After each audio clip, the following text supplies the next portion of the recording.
lonely. At around 9 that night, Xiaxi finally finished the overtime her boss had set and headed for home. The subway was sparse, only a few tired commuters riding the late train. The air conditioning hummed, the carriage felt warm, and the steady clack of wheels made her drowsy. She checked the time, decided she had a little while left, and closed her eyes for a short nap. Before she knew it, she was deep asleep. In her dream, a lifetime unfolded. Memories from her childhood to adulthood played out with vivid clarity. She had grown up in an orphanage, without close friends. Usually only the director paid her any attention. There were many kids and even younger ones to care for, so the director's attention was always limited. As an adult, her relationships with colleagues had never been close. Small talk rarely reached beyond work. In the dream, she watched herself grow up silently, studying, working, living alone. It was quiet and lonely. Sometimes she wanted change but didn't know how. Sometimes she found solitude almost comforting. Just as the thought confused her, an electronic voice called through the dream. Xiaxi, are you okay? Xiaxi, wake up. Xiaxi opened her eyes. The light ahead was sharp. She raised a hand to block it and squinted until her eyes adjusted. She was no longer on the subway. Instead, she sat on a bench at an amusement park. A Ferris wheel turned nearby, a carousel spun, and a roller coaster streaked through the distance. Tourists flowed past, laughter and screams carried on the air. The voice sounded inside her head again. Xiaxi, how is it? Are you awake? The voice spoke directly into her mind, just like the systems in the novels she'd read. Xiaxi tried to answer aloud, but the voice stopped her. Xiaxi, you can speak to me directly in your mind. No need to say anything out loud. She tested it. Hello, may I ask who you are? She thought. Hello, Xiaxi. I am the system, designated number 111. The system's tone was mechanical and precise. 101 went on to explain. You have died in your original world. The system detected you and found you meet the binding requirements. I have brought you here to give you a second chance to live. The condition is that you must complete the system's tasks. Xiaxi felt oddly calm at the news of her death. Having lived as she had, she wasn't consumed by grief. There were no close friends who would mourn deeply, and she had little saved to leave behind. She resolved some of her modest savings could go back to the orphanage. 111 continued. Don't rush. I haven't bound with you yet. Our system cannot unilaterally bind a host. I will outline the situation, and then you can decide whether to bind. First, 111 explained the world she now inhabited.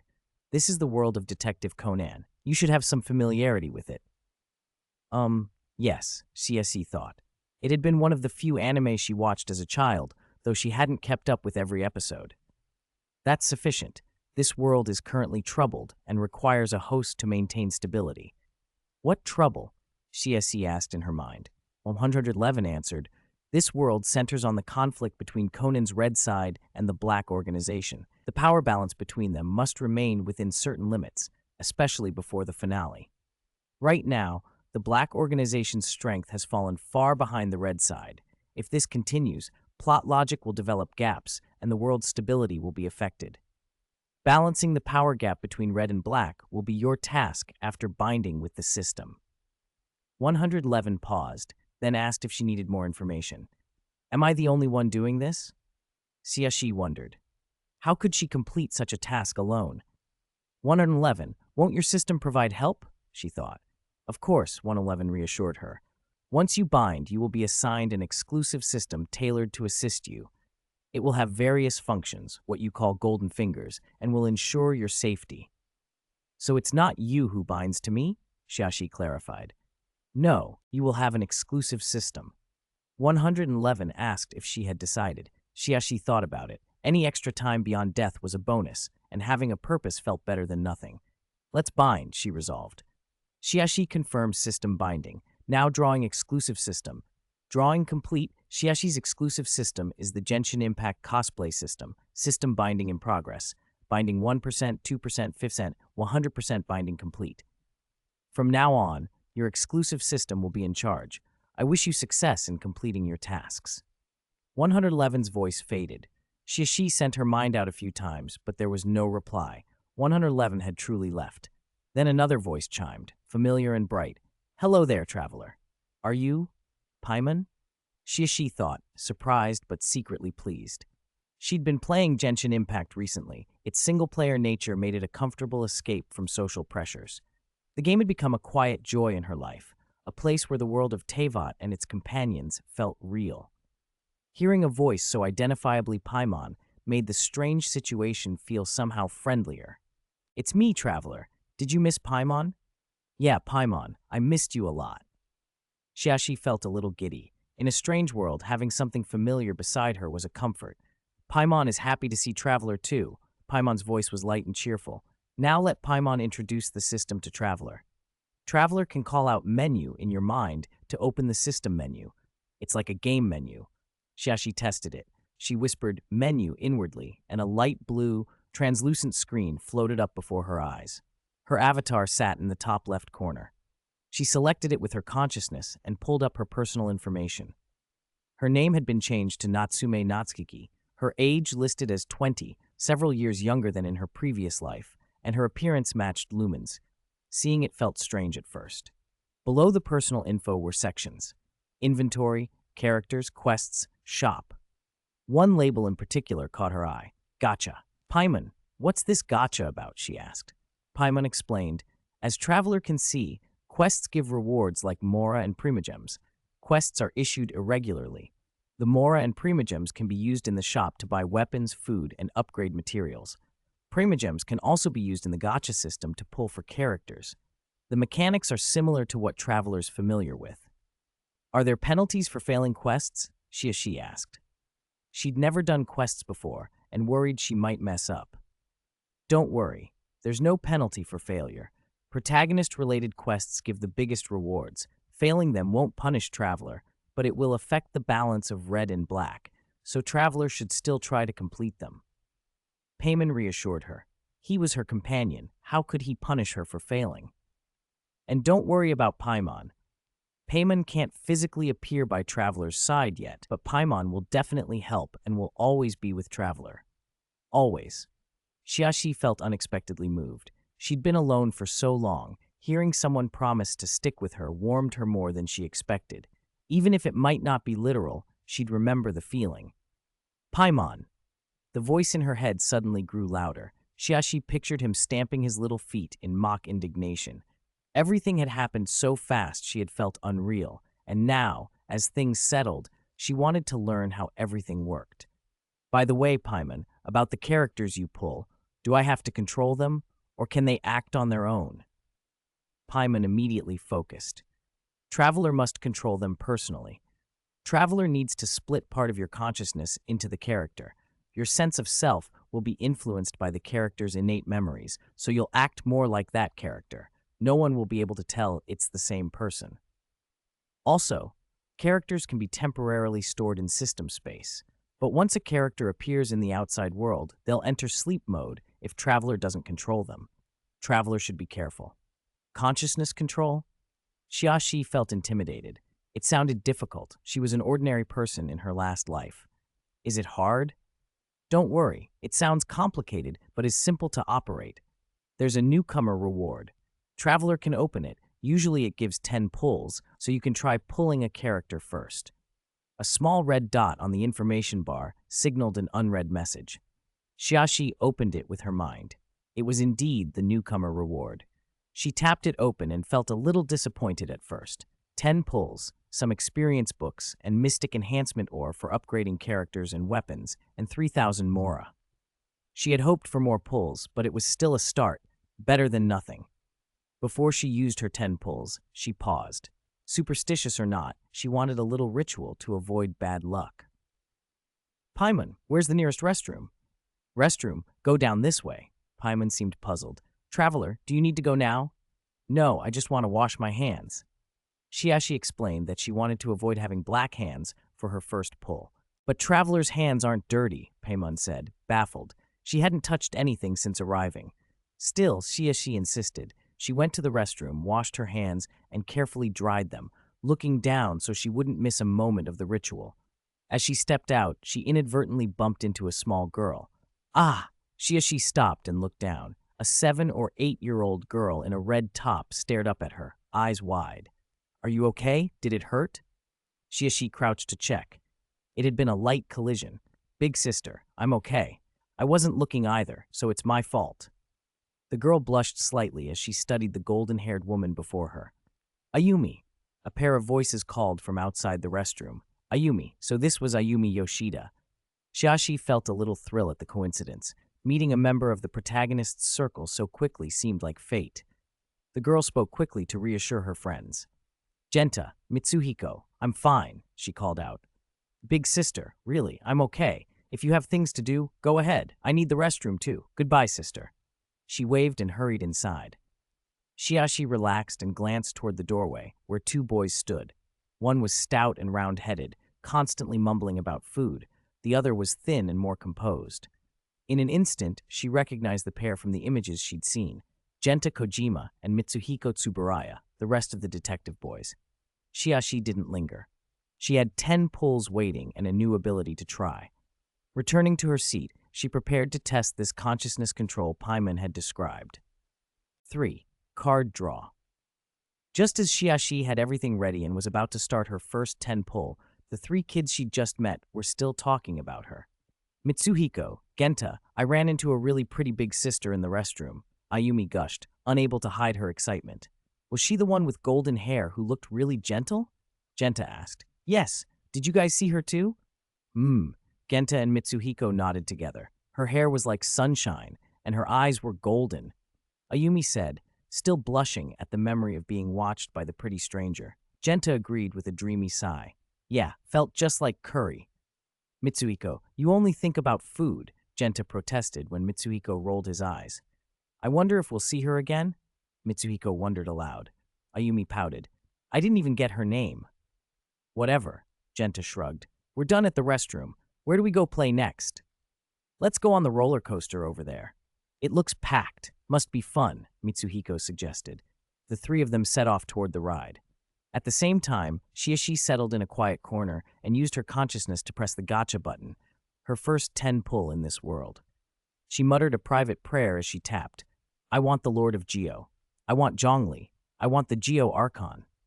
Rex Lapis's shield made everything feel safe. With him, she'd feel protected enough to explore freely. A flash of gold streaked across the interface. She had a gold pull on her first 10 pull. Shiashi's heart leapt. 10 cards appeared on the screen. 1 gold, 1 purple, the rest blue. She could flip them all at once, but she preferred to reveal them one by one. The 8 blue cards were predictable, mostly 3-star weapons, Messenger, Harbinger of Dawn, Magic Guide, and, to her surprise, 2 healing dishes, Flaming Red Bolognese and Sweet Madam. She hadn't expected food to be part of the gacha. Only the purple and the gold remained. She flipped the purple first, a character card, Lisa, one of the starter trio from Genshin Impact. That was a nice addition. Shiashi's excitement grew as she carefully opened the gold card. Golden light flashed, and the name on the card read Al-Haytham. She'd hoped for Zhongli, but Al-Haytham was excellent too, the scribe of the Academia, brilliant and useful. He'd be a great asset in this scientific world. Shiashi decided to test controlling him with her consciousness. Following Paimon's instructions, she found an inconspicuous corner and had Paimon release the character. The Alhaitham that appeared didn't have a consciousness yet. His eyes were closed. He wore a black t-shirt, a dark green coat, and headphones slung around his neck. Less stylized than in the game, more like a college student tailored to this world's aesthetic. Shiashi separated a portion of her consciousness and projected it into him. The person before her opened his eyes. The sensation was strange, as if her mind had split. There was a connection between them, an echo of feeling, but the person felt distinct. Hello, traveler, Al-Haytham said quickly, already sizing up the situation. No need to gape. It's obvious. We're the same. You are me and I am you. That sounds like the real Al-Haytham, Shashi said, still a little startled. And don't call me traveler. Call me Shiashi. That's normal. Your consciousness will be influenced by the character while role-playing. To some extent, I am Al-Haytham, he replied. Satisfied, he glanced up at the sun. If there's nothing else, I'm going to put on my noise-canceling headphones and sleep for a while. He began to step away. Wait. Shiashi grabbed at him. She hadn't summoned him to nap. She needed help. Before she could argue, Paimon chimed in. There was a mission. Xiaxi checked the mission log with her consciousness. The entry read, World Mission, Roller Coaster Murder Case. A tragic incident is set to occur at the amusement park of Joy. As the roller coaster passes through a pitch-dark tunnel, tears of love and the blood of a sacrifice will be left behind. Prevent the incident in advance or identify the murderer publicly. Xiaxi's brain clicked. This was the case from the beginning of the Detective Conan series. Tropical Land, the amusement park where Shinichi Kudo was turned into Conan Edogawa. If she acted fast, she might prevent the crime or catch the culprit. Alhaitham hadn't reacted to the mission notice. He probably couldn't see the system panel. Xiaxi filled him in, expecting him to cooperate. Instead, he shrugged. Xiaxi, you're very self-reliant. You already know the answer to the riddle, so this mission should be as easy as turning over your hand. I have no advice, and you shouldn't need my help. I'm leaving. Xiaxi was speechless as he turned and walked away. Left with no choice, she resolved to rely on herself. Alhaitham was right in one respect. She already knew where this was going, and if she could reach the roller coaster before anything happened, she might prevent the whole thing. She stood, scanned the park to locate the roller coaster, and headed toward it. 4. Eyewitness. After a lot of effort, Xiaxi finally reached a spot not far from the roller coaster entrance. She happened to see Ayumi and the others, the 3 kids she'd met earlier, trying to sneak in through a narrow opening beside the ride to get a free turn. Before she could stop them, the 3 children slipped inside. Their presence meant Shinichi Kudo and Ron Muri had just arrived. Xiaxi glanced toward the line and saw 2 people who matched the high school detective report. The boy talked continuously, and at one point he suddenly grabbed one of the girl's hands, an action that made him stand out as a key figure. The girl with the horn-like pigtails looked displeased. Xiaxi had no clear way to halt the case right then. She had planned to ride the roller coaster with them and improvise from there. If she couldn't stop the crime, at least she could learn enough to make a convincing deduction. As she was about to act, she noticed there were no spare seats left. The coaster had 8 seats in all. Shinichi and Ran took 2. The victim and their companion, one of the 3 kids, occupied 4 together, and gin and vodka had taken the remaining 2. No room for anyone else. Then Xiaxi remembered the small hole the children had used, and an idea struck her. She turned, crawled to the opening, and slipped in. Earlier, when she washed her hands, she'd caught her reflection and realized how much she resembled Lumen, the traveler from the game, only a few years older, enough to pass as an adult. She was athletic too, and easily wormed through the gap. Inside it was pitch black, but Xiaxi's night vision made the cave navigable. After a short walk, she heard children's voices up ahead. "Ayumi, is that you?" she called softly. The 3 kids had been about to run at the sound of footsteps, but stopped when they recognized her. "It's the big sister from before," Ayumi said, surprised. Xiaxi couldn't tell them the truth about why she'd followed them. She improvised quickly. "I saw you 3 climb in, and I was worried, so I followed."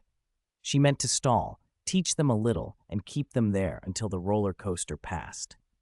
In the original story, the children were reckless and impulsive, always getting into trouble, so it wasn't hard to imagine. Xiaxi crouched and warned them. "Do you know how dangerous this is? The roller coaster track is right next to you. If a car went by and you couldn't get out in time, you'd get hit." The children exchanged glances and, looking chastened, admitted they'd been wrong. Xiaxi patted their heads and stood. "It's dark in here. Don't stay. Take my hand and I'll lead you out." Just then, she heard the faint rumble of the coaster approaching. Paimon's reminder pinged in her ear. "Traveler, the roller coaster is almost here." Xiaxi gripped Ayumi's hand and tugged her to one side, while guiding Mitsuhiko and Genta to lean away. "Careful, lean to the side, it's coming." Whoosh, the coaster thundered past and disappeared. As it did, Xiaxi caught the smell of blood in the cave. Then she heard a little metallic clink, beads dropping. Ayumi bent to the ground and picked up a pearl. Xiaxi recognized it immediately, one of the pearls from the necklace the culprit had used. She didn't linger. The crime had already happened. The next step was to expose the perpetrator. Outside the cave, a crowd had gathered. People murmured, "How terrible! His head is gone," and other shocked fragments. A high school detective suddenly appeared and pushed through to the front. Ayumi brightened and ran up, shouting, "Are you the high school detective?" He crouched down to her level. "Shinichi Kudo," he said. She took the chance to study him closely before whatever would later happen to him. He wore a confident, almost cocky smile. He was natural in the spotlight, not very guarded, as if he hadn't yet faced a serious defeat. No wonder he would stumble eventually. He was exactly as she'd expected, brilliant and self-assured. Shinichi began to ask the kids what had happened. Shashi stepped forward and said, "Excuse me, what happened in there? I heard a crime took place." Shinichi looked up, momentarily taken aback by the beautiful blonde girl who had appeared. He summarized the situation for her. Before he could finish, she interrupted. "If what you just said is right, I think I know who the culprit is." Shinichi was surprised. "How do you know? Who is it?" "You said you were sitting in front of the victim, so the culprit must be the person sitting directly in front of you on the coaster," Shiasi explained. "When the attack happened, Ayumi and I were in the cave. My night vision's pretty good. I saw something. As the coaster passed, someone in the first row reached over the second row and did something to the person in the third row. And now that Ayumi found this pearl in the cave, it all fits. What the culprit did must be related." At that moment, the police, who had been called, arrived. A uniformed officer in a brown hat scanned the scene. "Inspector Magure, are you here?" he asked. "Inspector Magure," Shinichi replied, pointing him out, and added, "This young lady says she witnessed the crime." Shinichi felt a pang of disappointment. Hearing CSE lay out the culprit's location and the general method had spoiled the pleasure of unraveling the mystery step by step. He couldn't hide a little sense of loss at being deprived of the deduction himself. Still, he stepped forward and filled in the specifics of the modus operandi. Inspector Magure, already aware of the roller coaster's seating chart, quickly identified the likely suspect. Shinichi walked up to Hitomi, the girl in the seat in front of him, and asked, "Can you explain what you were doing in the cave and why you had a pearl necklace on your chest?" Hitomi, suddenly speechless, covered her face and broke down in tears as she tried to explain herself. While everyone concentrated on her confession, Shiashi slipped away quietly. She didn't want to be dragged to the station later to give a statement. 5. The Birth of Conan. Shiashi opened the mission panel and saw the world mission now read, completed. The rewards had already been distributed. She let out a breath she didn't know she'd been holding. Thank goodness. She'd almost feared finishing it that way wouldn't count. Shinichi Kudo noticed the blonde woman had vanished, but he didn't dwell on it. What chilled him were the two men in black who had ridden the roller coaster with him. Their eyes showed a casual disregard for human life, as if they'd taken many lives before. One of them suddenly broke into a sprint. Shinichi couldn't ignore it. He gave chase, glancing back to tell Ran Mori to go home without him. Ran could only watch him go. At that exact moment, her shoelace snapped. As always, the gears of fate turned. Shinichi paid for his recklessness. They forced the poison down his throat. Gin fed him the organization's new drug and erased every trace. Rustling came from the grass nearby. A silhouette appeared not far off. The poison seared through Shinichi's body. His bones felt like they were melting. Most of his consciousness slipped away. He could hardly sense anything around him. Alhaitham watched the iconic scene of Conan's birth, counting the seconds and noting every detail. Reverting to childhood was something even Tevat's adepts rarely achieved. He murmured the observations aloud as if to a ledger. After ingesting APTX 4869, bodily reaction begins at 35 seconds, marked by severe pain.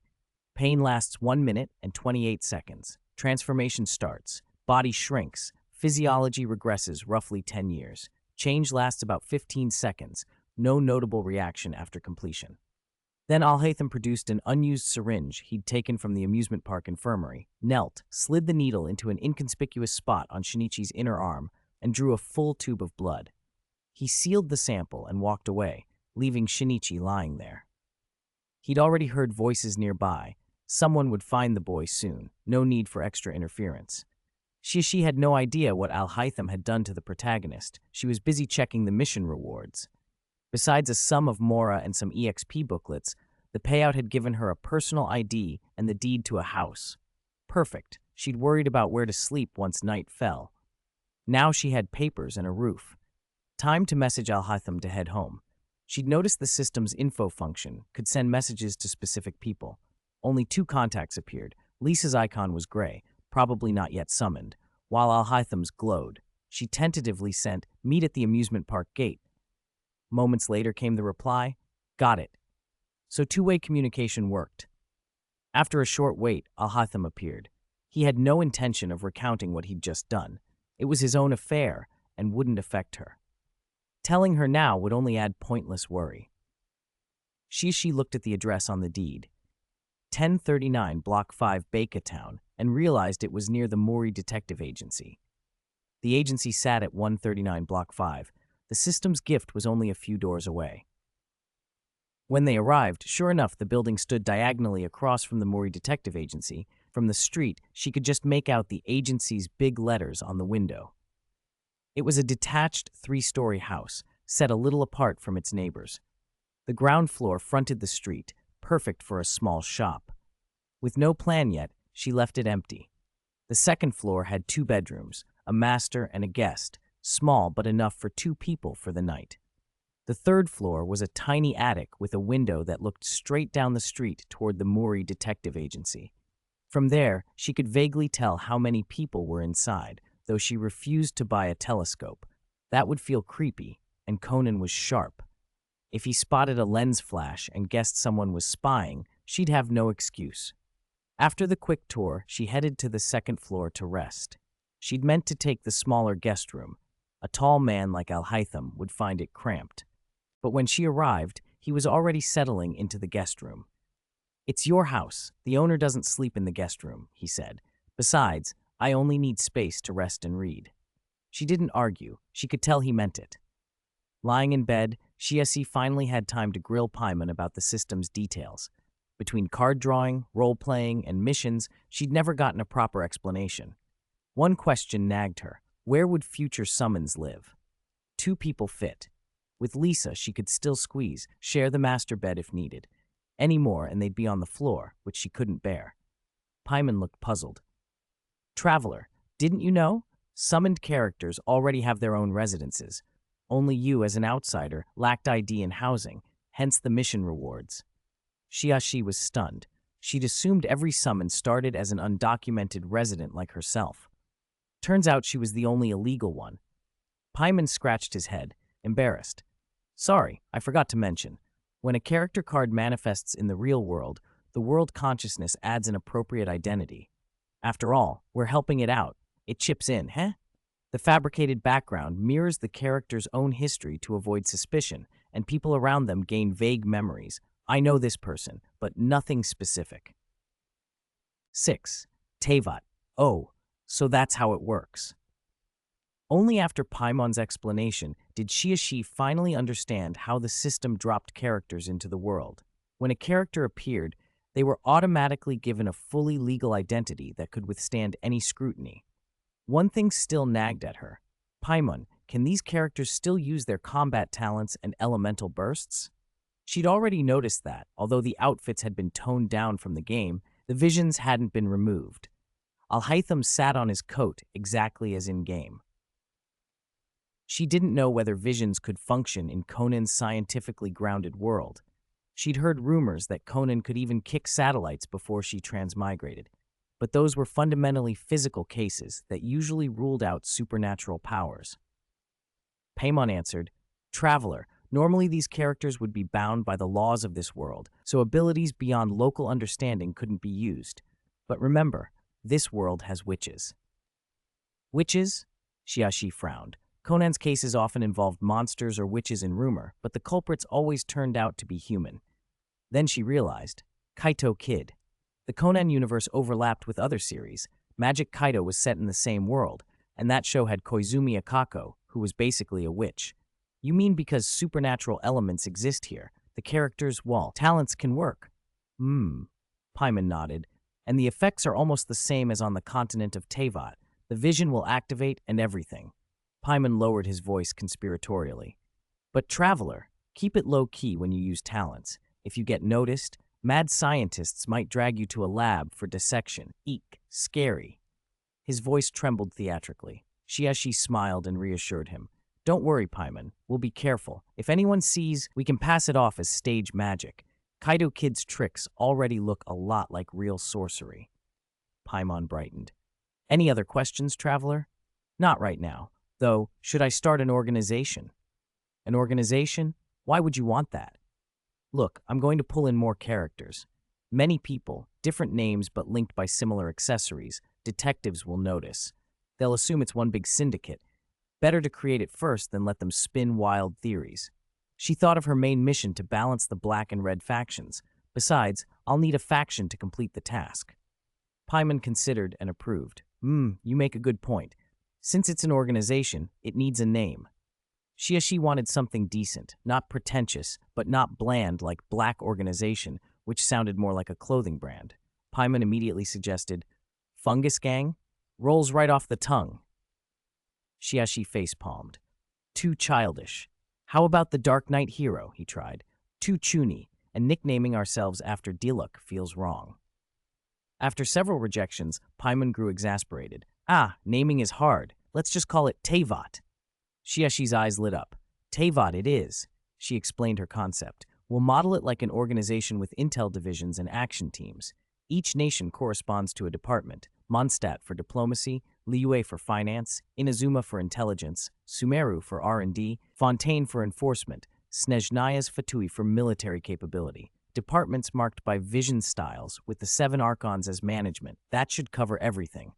The plan poured out of her. Paimon mentally applauded. Traveler, amazing. Hardly. She felt awkward with the praise.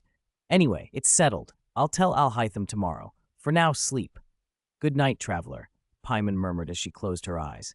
Drowsiness took her, and she heard his sleepy reply. Night, Paimon. Morning came bright and clear. After washing up, she stepped out to find Alhaitham already by the window, reading with breakfast on the table. Since you're awake, eat before it gets cold, he said without looking up. She thanked him, still surprised someone had prepared breakfast. He glanced at her once. No need.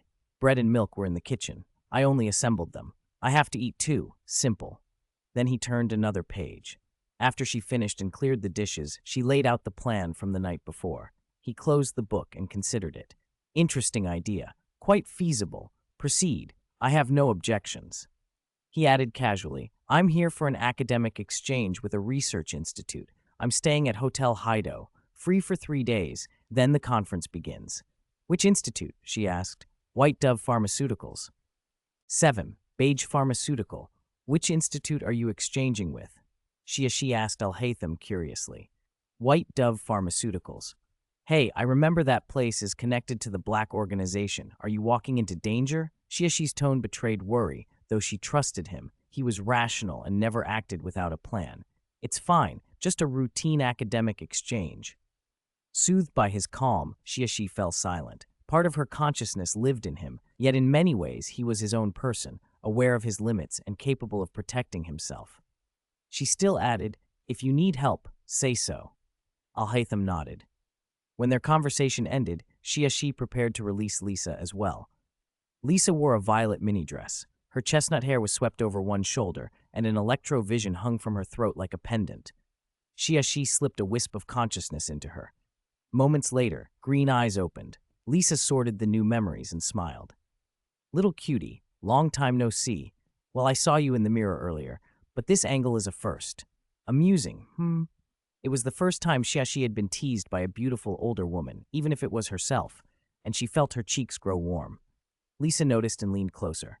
Little cutie, are you blushing? Shiashi turned away and changed the subject.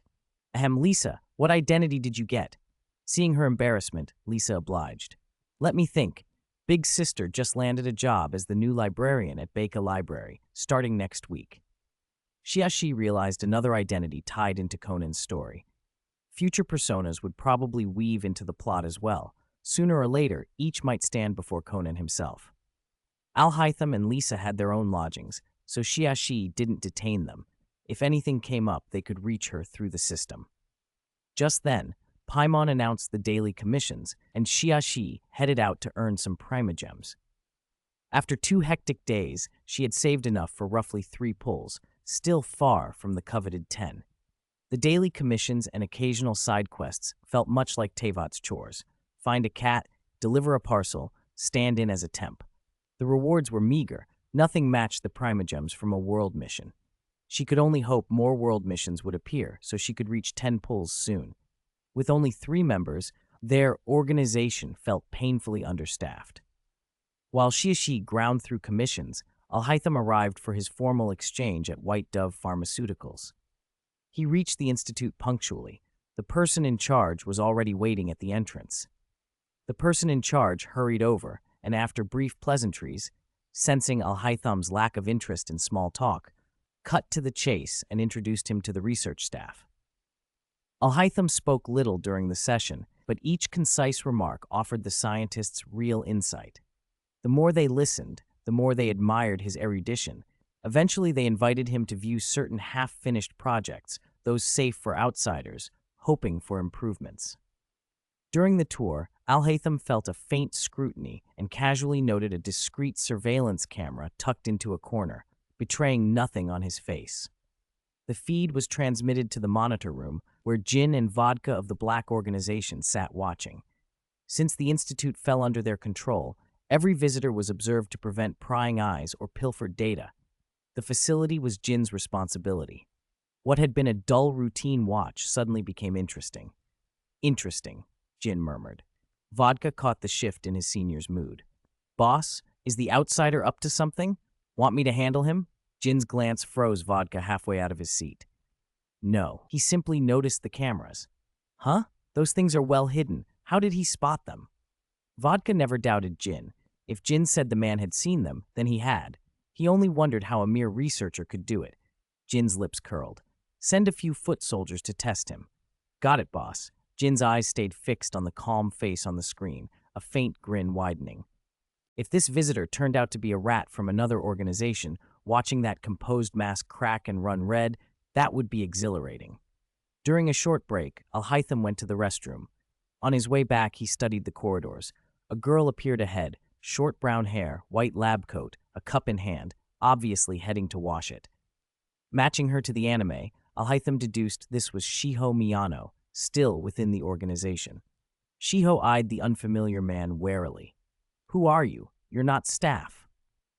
Alhaitham, visiting scholar, invited for today's exchange. She knew a guest was expected but hadn't paid attention. Apparently it was today. Reassured he had no ties to the organization, she relaxed a little. Still, noting his student attire, he looked barely 20, she hesitated and called out as he began to pass. If you have no urgent business here, leave as soon as you can. Alhaitham raised his brows at the warning, but showed no other reaction and continued down the corridor. 8. Frail academics. After the exchange ended, Alhaitham didn't linger. He got into the institute's car and headed straight back to the hotel. En route, he watched the scenery in silence, then suddenly turned to the driver. This isn't the way to the hotel. It's a shortcut. Only locals know it, the driver said. Alhaitham answered as if he believed him. The driver relaxed until a hand shot from behind, seized his hair, and slammed his head against the window. Darkness swallowed him. Alhaitham hauled the unconscious man into the passenger seat, steadied the wheel with one hand, and slid into the driver's position. The whole maneuver took under 10 seconds. The car wobbled, righted itself, and sped on. Alhaitham recalled the route and prepared to turn right. A car roared up behind and rammed his rear bumper. Ch missed the turn. 2 more cars flanked him, closing in. Their windows dropped, guns poked out, trained on Alhaitham. He ignored them, floored the accelerator, and surged forward. Bullets thunked into the rear half of the car. Realizing they'd missed, the attackers swung their muzzles toward the tires. Bang! Alhaitham felt the car lurch. Unfazed, he eased off the gas, yanked the wheel, and rammed the car on his right. The impact caught that driver off guard. The airbag knocked him out. 2 left. Abandoning the crippled car, Alhaitham ducked behind it and used the glint mirror to shred the left pursuer's tire, forcing it to stop. 3 vehicles now blocked the road. The rear car had to halt as well. Both drivers crept out, guns raised. Alhaitham ghosted up behind the left man, side-kicked him, sending him flying 5 meters through the air, and left him motionless. The rear driver spun and fired.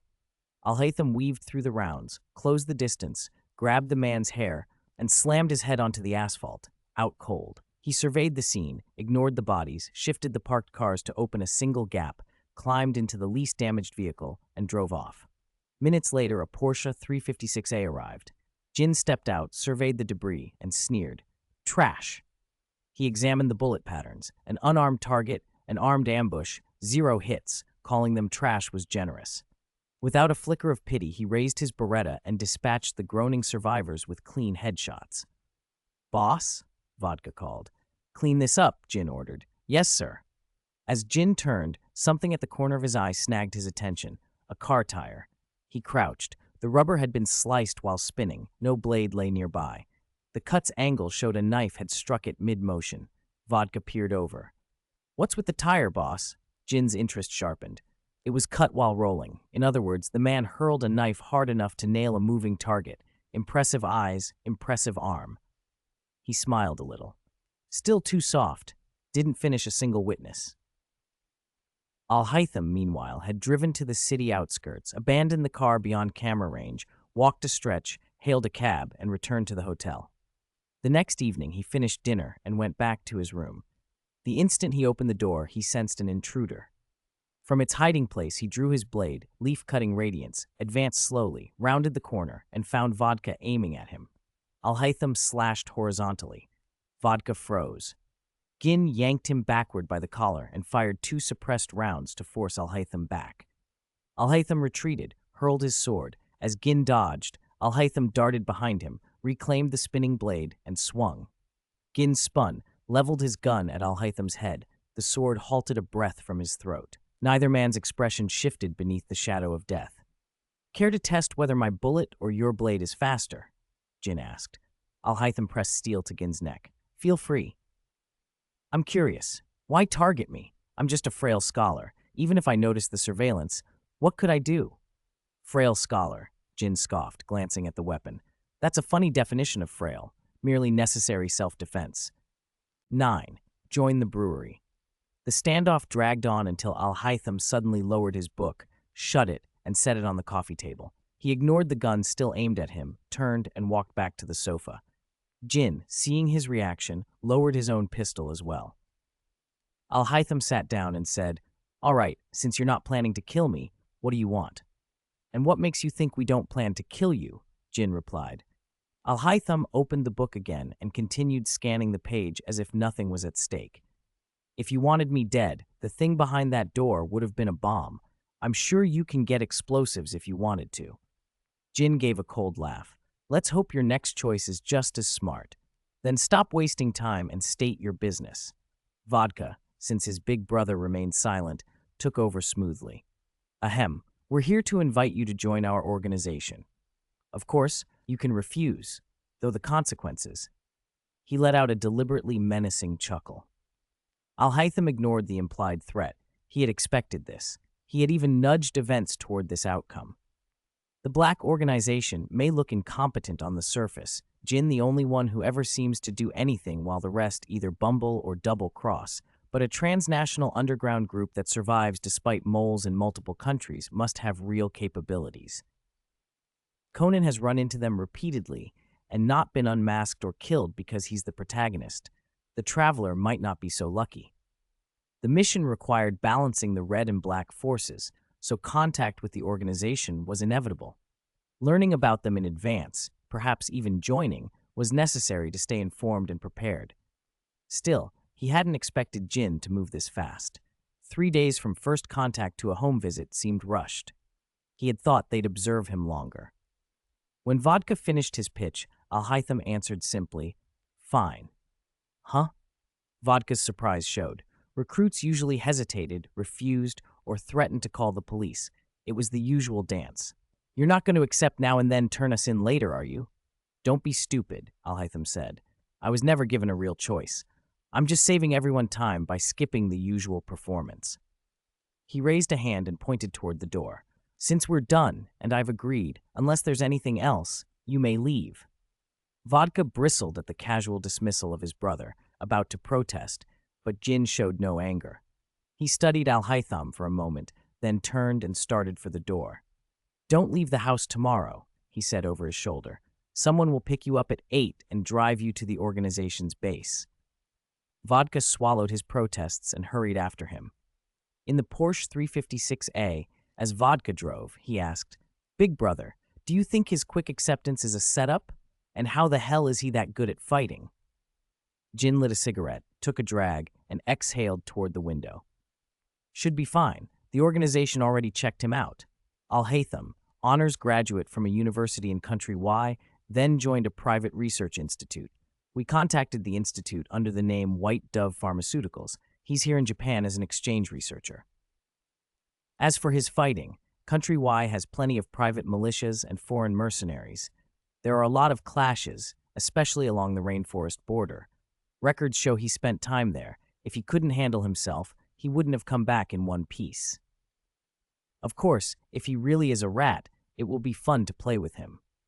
Jin's voice hardened. The murderous aura leaking from it was palpable. Vodka fell silent and focused on the road. The next morning, the car arrived punctually at the Baca Hotel to pick up Al-Haytham. The ride to White Dove Pharmaceuticals was quiet and direct. This time, they bypassed the main entrance and slipped through a concealed side door. After verification, the driver escorted Al-Haytham inside, handed him to Gin, and left without a word. "Follow me," Gin said, and led Al-Haytham down a corridor lit by harsh fluorescent lights. The hallway was empty, their footsteps echoed. Al-Haytham paid the ominous atmosphere no mind, hands in his coat pockets as he kept pace with Gin. At a secured door, Gin verified his credentials and entered a laboratory. Someone was already waiting inside, Shiho Miyano, the woman he'd met only yesterday. "Organization researcher, codenamed Sherry," Jin said, turning to Al-Haytham. He held Al-Haytham's gaze. "You two met yesterday. Did you exchange any words?" Sherry's breath caught, and her hands clenched in her coat pockets. She feared Al-Haytham might repeat the warning she'd given him to Gin. Not that Jin could do much for her, but she couldn't afford to lose any more chances to see her sister. Al-Haytham's expression stayed neutral. "Just a greeting. I hadn't realized she was also with the organization." Gin studied them both for a moment, then let it go. "The organization uses liquor code names. Only those with one are core members. Whether you receive one later depends on your performance and the boss's decision. Sherry will draw your blood, collect data, and raise your clearance inside this facility." Sherry stepped forward with a syringe. Al-Haytham offered his left arm without protest while Jin watched. The procedure was quick. Sherry spoke only when she needed him to adjust his position. When the sample collection finished, Jin led him to another lab. "This is your lab from now on," Jin said, opening the door. "Submit proposals for whatever you want to study and list the supplies you'll need. I suggest you produce results quickly. Otherwise..." 10. Treasure map. Jin warned Al-Haytham, "This will be your laboratory from now on. Apply in advance for anything you plan to research or need. I hope you'll have results soon. Otherwise..." He let the threat hang in the air, then fixed Al-Haytham with a cold look and added, "By the way, the boss heard you're quite skilled. You may be needed to cooperate with the action group on missions." Al-Haytham refused flatly. "I told you I am nothing more than a feeble academic. Field operations are outside my job description." "Then you'd better pray you produce results quickly, get a code name from the boss, and become a core member. Only then will you have the right to refuse missions." Jin made his point and left immediately, uninterested in any further discussion. He left Al-Haytham to get acquainted with the experimental environment. While Al-Haytham wrestled with the black organization, Xie, through careful saving, was finally close to having enough primogems for a 10-pull. She was hoping for more commissions to refresh so she could hoard the remaining primogems at once, when a world mission that had been dormant for a long time suddenly triggered. That same day, Xie was doing a daily commission, searching for a lost cat. "Paimon, why do you think cats go missing every day?" she asked. Paimon purred with delight. Maybe because cats are curious." A few fluttering butterflies and off they go. Then, "Hey, it's our detective traveler's time to shine. You're really good at finding cats, traveler." Xie blinked at Paimon's praise. Paimon added, "Diona would be perfect with cats. If you pull Diona, you could hand all the cat hunting to her in the future. Plus, the first floor would finally be useful, and you could earn money. Two birds with one stone. Yeah, Diona would be useful, Paimon said, then trailed off. That's only if you actually pull Diona, traveler. I don't have much hope for your luck. Tsk. She shook her head. As Shishi focused on searching, a little voice called from behind. Big sister. She turned to see the detective boys' trio from the amusement park. Ayumi, Mitsuhiko, and Genta, plus another small boy, Shinichi Kudo in child form. He looked cute as a child, much less arrogant than at the amusement park. Conan was equally surprised to run into someone who had been there before. He'd left early last time and didn't learn her name then. Since she had seemed able to see clearly in the dark, Conan was curious about her work and secretly wondered if she might be connected to that organization. Still, he thought the chance was slim. She didn't give the feeling of someone hardened by killing in the shadows. Ayumi piped up. Oh right, big sister. You didn't tell us your name at the amusement park. Shiashi squatted down to their level. It's Ayumi and everyone. I'm sorry, I left before I could give my name. I'm Natsume Natsuki. You can call me Sister Shiashi. She then looked to Conan. And there's another child today. Is he a new friend? Yeah, Conan just transferred here, Ayumi said, tugging Conan forward. Big sister, Conan is very smart. Conan, pulled along, made a helpless face. A mischievous impulse flared in Shiashi. To tease him, she stared and said, Oh, so Conan just transferred. You look a little familiar, like someone I saw a few days ago. Conan had come prepared to fish for information, but those words made sweat prick his brow. We only met a few times at the amusement park, and I was an adult then. A normal person shouldn't connect the two, he told himself. Still, he stammered, I probably haven't met you, big sister. Your hair is so distinctive. If I'd seen you before, I'd remember. Shiashi studied him a moment, then smiled and let it go. You're right. Must have been my imagination. Conan watched her reaction closely. Seeing no suspicion, he relaxed and abandoned his line of questioning. Mitsuhiko and Genta, however, bristled at Ayumi's praise of Conan. What's so smart about this new kid? Genta, eager to change the subject, whipped out the paper slip that had blown in the wind earlier. Sister Shiashi, look, this is the treasure map we found. If we find the treasure, maybe we'll have endless eel rice. We'll treat you, Sister Shiashi, Genta announced proudly. Conan rolled his eyes at Genta's optimism. They weren't even sure the scrap was real, much less how to find anything. Shiashi smiled indulgently. I'll thank you in advance, but you're searching for treasure all on your own? That's impressive. She clapped cheerfully. Then, lowering her voice pleasantly, she added, Can I see the map? Maybe I can help. Shiashi remembered a treasure map incident she vaguely recalled from earlier Conan stories, but couldn't place the hiding spot. If she examined the map, she might locate the treasure before Conan, or help the group and get some startup funds for the organization. Hearing her, Genta handed the slip over without hesitation. As Shiashi studied the pattern on the paper, the long silent world mission refreshed and displayed itself to her. World mission. The Metropolis Code Map incident robbers who stole gold coins can't find their spoils. The gang's leader recorded the route to the treasure on a map. If you want everything I have, come to the finish line. Mission: decipher the map's clues and find the treasure. Shashi looked up at the children, curiosity sparking. The hunt had just begun. 11. Maple leaf gold coins. When Shiashi read the mission details, she had only meant to give it a try. But once she started thinking about the treasure, she became determined to find it. Finishing this world mission would save her enough primogems for a 10 pull and maybe even another character. She studied the slip of paper carefully. It was covered in odd symbols, a crescent moon, a triangle, and the 3 letters Oro. Shiashi couldn't remember exactly how to decode the patterns. She only had a vague recall that it had something to do with neon lights at night. Genta, growing impatient, asked, Sister Shiashi, any luck? Do you have any leads? I don't have any solid leads, Shiashi said, feigning the casual air of someone who thought it was just a puzzle. She offered a small hint, smiling, but I do know what those letters mean. Conan couldn't hold back. What is it? It's the Italian word for gold, Shiashi answered, not wanting to keep them in suspense. Looks like the treasure you're after is gold.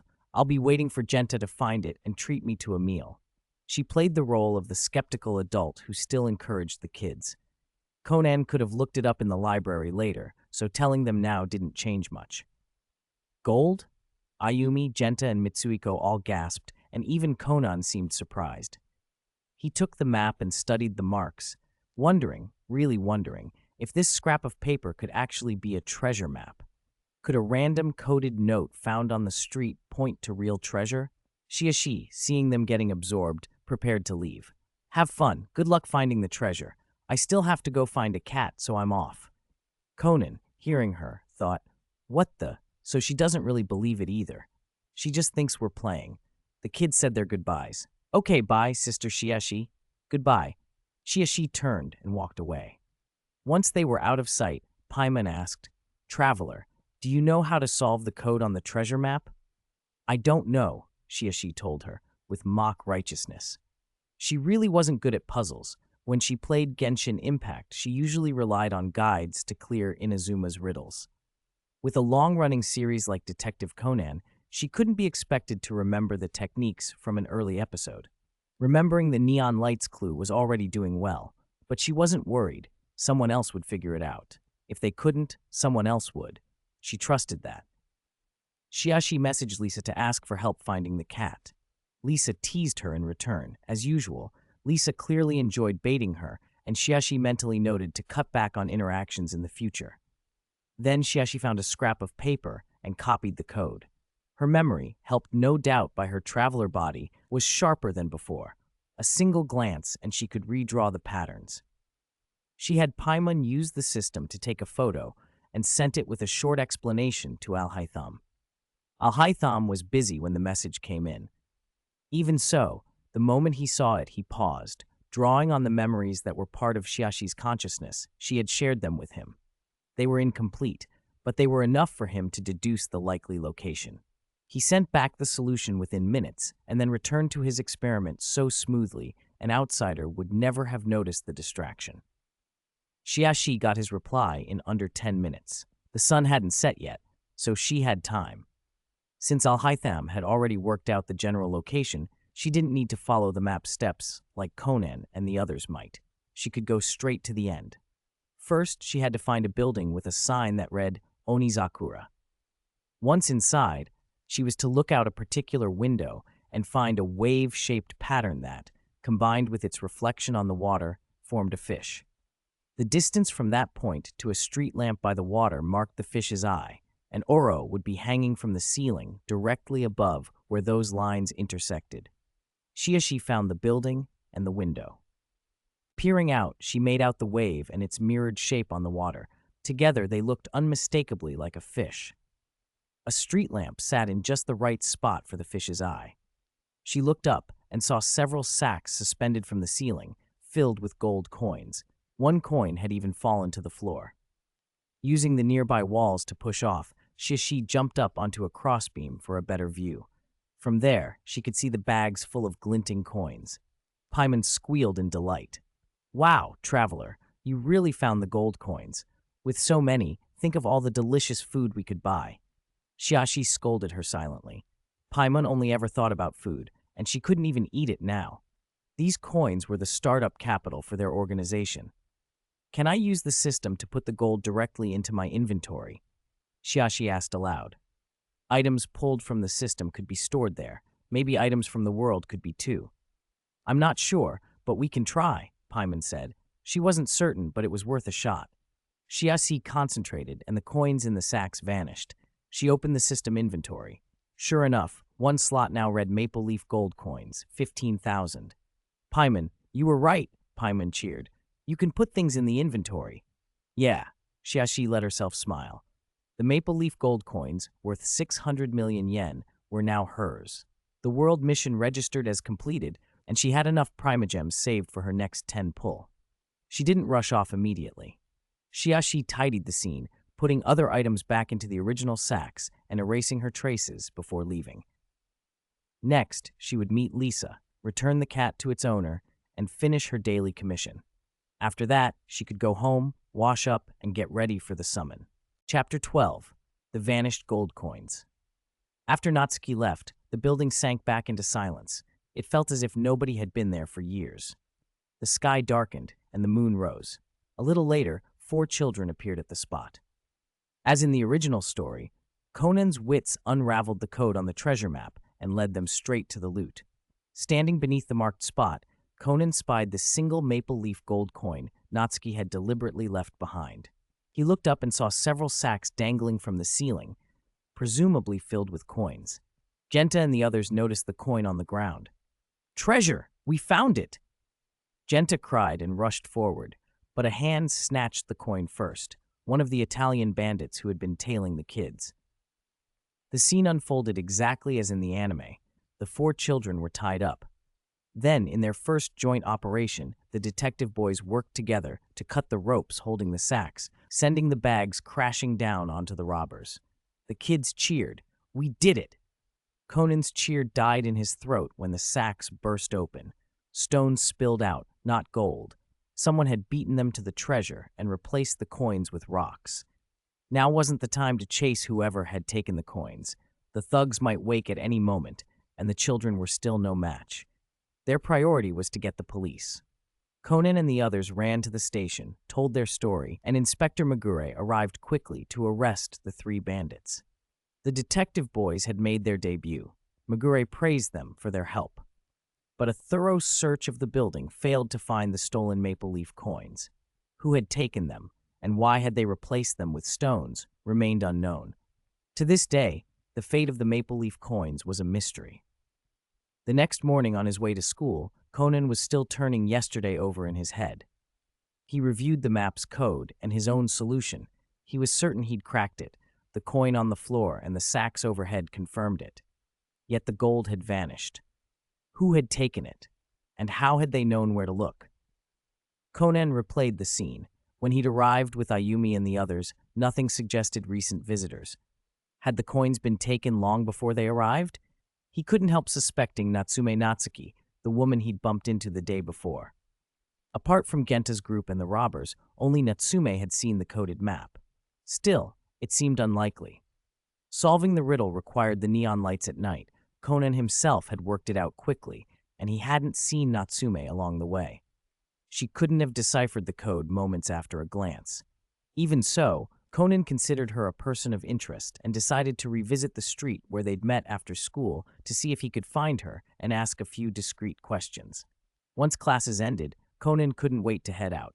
Genta, always quick-eyed and quick-handed, stopped him. "Conan, what's with you today?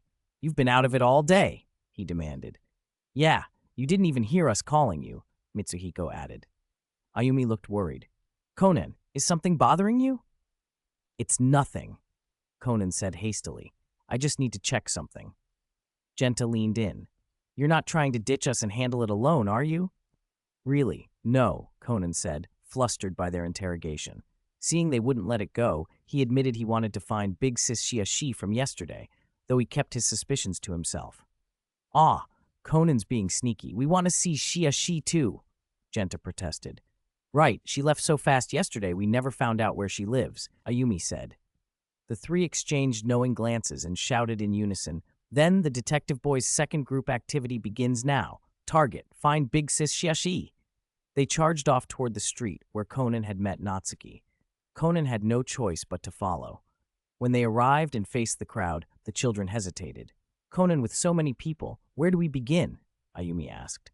Conan thought a moment. "We can ask the shop staff, especially at cafes. Shiashi might have stopped in for a rest. She's pretty distinctive. It hasn't been that long, so someone might remember her." Genta scanned the street and immediately spotted a coffee shop. "Look, there's one. Let's go." He bolted ahead, with Ayumi and Mitsuhiko close behind. Conan sighed and followed them inside. He approached a patient-looking waitress. "Excuse me, miss, may I ask you something?" Seeing several children, the waitress crouched and smiled. "Of course, kids. What would you like to know? Did you see a really pretty big sister yesterday, wearing yellow and white clothes with shiny golden hair? She's very noticeable," Conan asked. "Her eyes were golden too, like sunlight. Really beautiful," Ayumi added. At those details, the waitress's face lit up. "Are you talking about Natsume Natsuki?" "The person you're looking for is Natsume Natsuki, right?" the waitress asked. "Eh?" Conan hadn't expected the first person they checked to know her. "You know Natsuki, sis?" "Yeah." The waitress nodded. She worked here part-time a few days ago. If you kids want to see her, wait a bit. She came by to see the manager and should be heading out soon. Conan could hardly believe it. Things were going far too smoothly. Had they really found her already? Before long, Ayumi squealed, pointing as a familiar figure walked into the cafe. Conan, look, it's Natsuki sis. Once Natsuki finished talking with the manager and turned to leave, Conan hurried over. Natsuki sis! She glanced back and recognized the detective boys. What could they want? Surely they weren't accusing her of having anything to do with the missing gold coins from yesterday. Oh, Conan, Ayumi, Genta, Mitsuhiko. Fancy seeing you here. I just got paid, so let me treat you all to some cake. Yay! Thanks, Natsuki sis. Genta crowed, and the others cheered along. Watching them, Natsuki felt them seem rather endearing when they weren't being reckless. At the very least, they were polite. The cake arrived quickly. Conan opened his mouth to say something, but Ayumi cut in. Natsuki sis, where do you live? Can I come over sometime? Ayumi rarely met anyone so pretty and kind, someone who'd helped them in that cave, bought them cake, and whom she instantly adored. Of course, I live at 539 10 Town. Come by any time. Ayumi and Genta, Mitsuhiko, and Conan, too. Natsuki wouldn't refuse. Getting closer to the main cast had been her plan all along. After 2 world missions, she'd noticed they always lined up with Conan's cases. Sticking near the protagonist was the quickest way to get new missions, and the primogems that came with them, much faster than the usual daily commissions. Conan was startled. The address was practically next door to the Muri house. What were the odds? He tugged at her sleeve and, putting on an inquisitive voice, asked, Natsuki sis, you said yesterday you were looking for a cat. Are you a detective? Her voice sounded oddly coy when he used that deliberately cute tone, and remembering he was really a high schooler inside, she felt a moment of awkwardness. She didn't answer directly. Why would you think that? Couldn't it be my own pet? Conan noticed something off in her expression, then convinced himself it was nothing. Your clothes are clean, he said. Cats shed a lot this season. Owners usually have fur on them. And yesterday, you didn't look worried. If your own cat were missing, you'd be anxious. So I'm guessing the cat wasn't yours. You were on a case. Seeing him slip into full deduction mode, Natsuki marveled at how he'd kept his identity hidden from Rand for so long. A first grader who talked like that and always showed up at crime scenes, why did no one suspect him? You're very smart, Conan. You're right. In her world, solving other people's problems counted as detective work too. Conan, realizing how grown-up he'd sounded, added quickly, I learned all that from TV. Genta beamed proudly. Natsuki sis, we're detectives too. We just cracked a case yesterday. We're the detective boys. Ayumi, Mitsuhiko, and even a reluctant Conan chimed in. Natsuki clapped her hands. Wow, impressive. Mitsuhiko flushed. It was nothing. When the cake was gone, she asked, how about coming up to my place so you know where I live? Yeah, the kids chorused. On the way upstairs, Conan casually asked, Natsuki sis, did you find that cat yesterday? Paimon fretted in Conan's head. Traveler, is he testing whether you took the gold coins? He might be a little suspicious. After all, I did see the map, but I left no trace, Natsuki replied aloud. Yep, found it, she went on.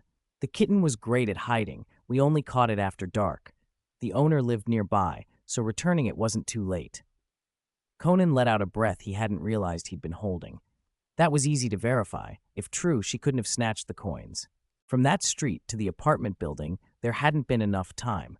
He had worried for nothing. At her building, Natsuki led them upstairs. The first floor's empty.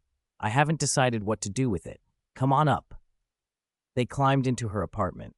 The ground floor looked bare, but her upstairs was cozy.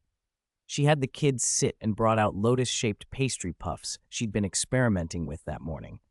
Ayumi thought they were too pretty to eat, while Genta already had one in each hand. Mitsuhiko turned his over carefully. These look like sweets from Country Z and they taste amazing. You know your stuff, Natsuki said with a pleased smile. Yes, it's a Country Z pastry. I was afraid I'd messed it up, but I'm glad you like it. Conan took a bite, delicate, lightly sweet, faintly fragrant, shaped like a blooming lotus. He savored it, then asked, Natsuki sis, what made you move here? Is there a special reason? Chapter 14. Elder brother Conan still couldn't figure out why she had suddenly moved here. He'd never seen her around before.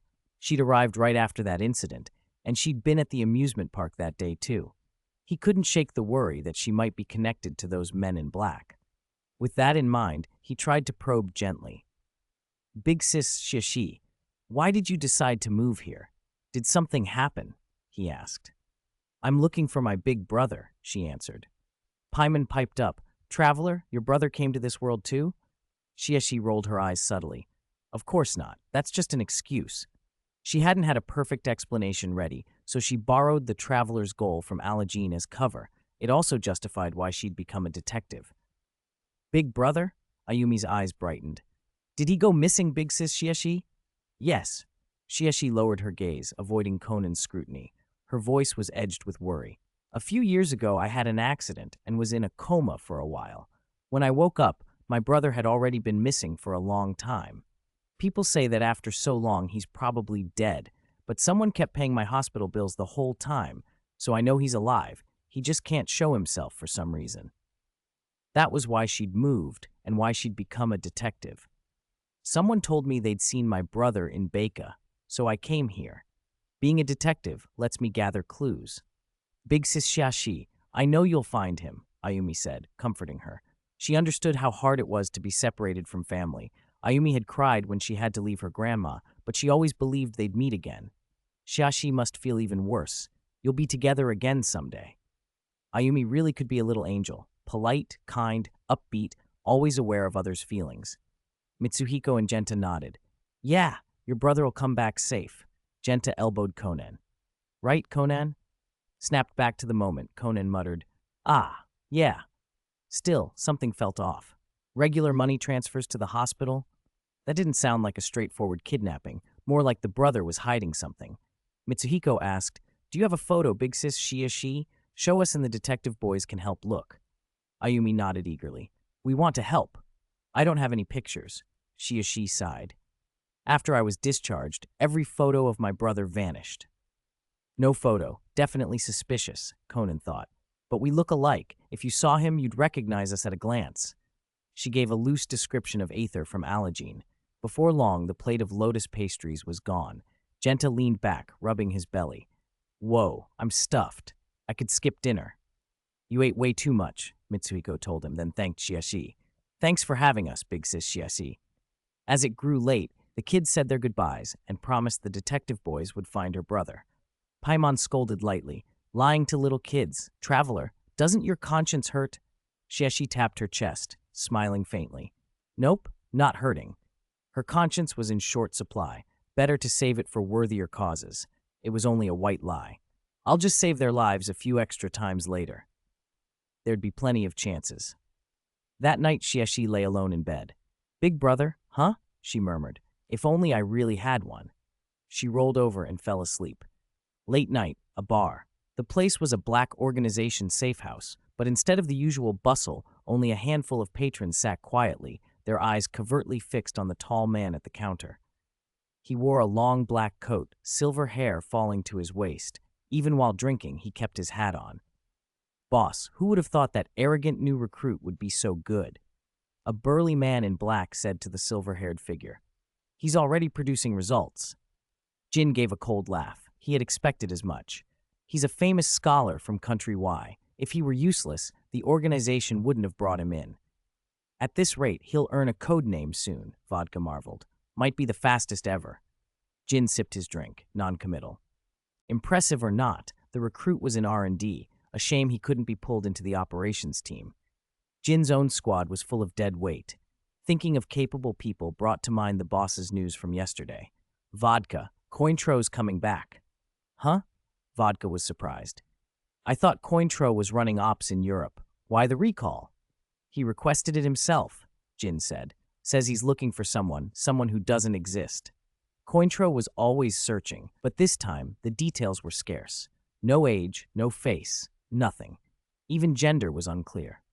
After so many years with no clues, Jin might have thought the person imaginary, if he didn't know Cointro never joked. Far away at an airport in Country M, a man prepared to board.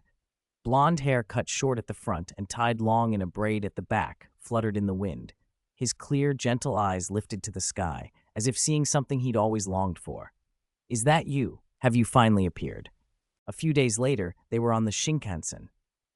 Kogoro Mori was taking his daughter and a small troublemaker who had suddenly come to stay at his house to Kyoto for a wedding.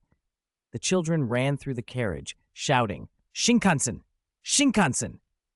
The sound echoed under the train's ceiling. "We've been on the train for over 10 minutes. You can't be this noisy," Shishi said, directing Genta and the others to sit down. "Keep your voices down so you don't disturb the other passengers." Playing on a moving train wasn't safe, and she didn't want anyone getting hurt. After several days of a steady stream of snacks, Shiashi had successfully become fast friends with the detective boys. They'd invited her along on the trip to Kyoto, so she was traveling with them now. "Miss Natsume, thank you for coming along to help look after the children," Ran said politely. Kogoro leaned back in his seat. "Honestly, these little brats are a handful, and we had to trouble a young, beautiful girl like Miss Natsume to babysit them." Ran shot her father a sharp look. "What does that have to do with anything? Their parents paid for the travel expenses." Shiashi smiled and shook her head. "It's no trouble at all. I can take the chance to see Kyoto. I've never been there. And you don't have to call me Miss Natsume. Call me Shiashi. Can I call you Ran?" Ran's smile was quick. "Of course." Shiashi had a knack for putting people at ease. Ran was just a high school girl, and by chatting about the celebrities they liked, the two of them quickly found common ground. Kogoro watched them talk about movie stars and kept his mouth shut, curling his lip in that familiar, exaggerated way. Ran and Shiashi's conversation was easy. Ran found Shiashi considerate and friendly. When Ran asked where Shiashi lived, she discovered Shiashi was from Baeka Town 5 Chom. "I didn't realize you lived so close," Ran said. "We could have met sooner." Shishi admitted she'd tried to pop into the Muri detective agency from time to time, hoping to bump into Ran and the others, but it hadn't worked out until today. "I knew the detective agency was nearby, but I didn't expect Conan to be living with you, Ran." Shishi glanced at the small boy beside them. "Conan Edogawa, what an interesting name. It's like two famous mystery authors put together. When I first heard it, I thought it was a pseudonym he'd made up to tease me." Ran considered and then shrugged. "Maybe it's just coincidence. Maybe his parents like mystery novels, and since their surname is Edogawa, they named him Conan." She turned to Conan. "Conan, is that how it is?" Conan looked uncomfortable when she mentioned a pseudonym, but Rand's explanation let him relax. "Yes, that's right. My mom and dad both love mystery novels, especially Sherlock Holmes, so they named me Conan." That wasn't entirely untrue. His father did write mystery novels, so the explanation was believable. She smiled, but she wasn't done teasing. "Where are Conan's parents? How did he end up staying at your house, Ran?" Kogoro couldn't resist jumping in. "His parents are acquaintances of Dr. Agasa. Dr. Agasa couldn't look after him alone, so he asked Ran for help. But his parents are terrible. He's lived here for days and they haven't even called. Way too carefree with their child." He sent a pointed, suspicious look toward Conan. Conan couldn't invent a good excuse on the spot. He couldn't exactly say his parents didn't know what was happening. He needed a way out. At that moment, the detective boys grew restless and came running to Conan to explore the train. It was the perfect escape. "Big Sister Ran! Big Sister Shiashi! We're gonna go look around," Genta announced. "Be careful on the train. Don't run." Ran told them automatically. Conan seized the chance. "I'm going to go play now," he said and dashed off with the others. Shiashi chuckled at his abrupt exit. Children were fun to tease, especially one who usually acted so mature, but still had obvious weak spots. She knew this sort of teasing would only work while Conan still had relatively few allies. Once he had more help, startling him would be less satisfying.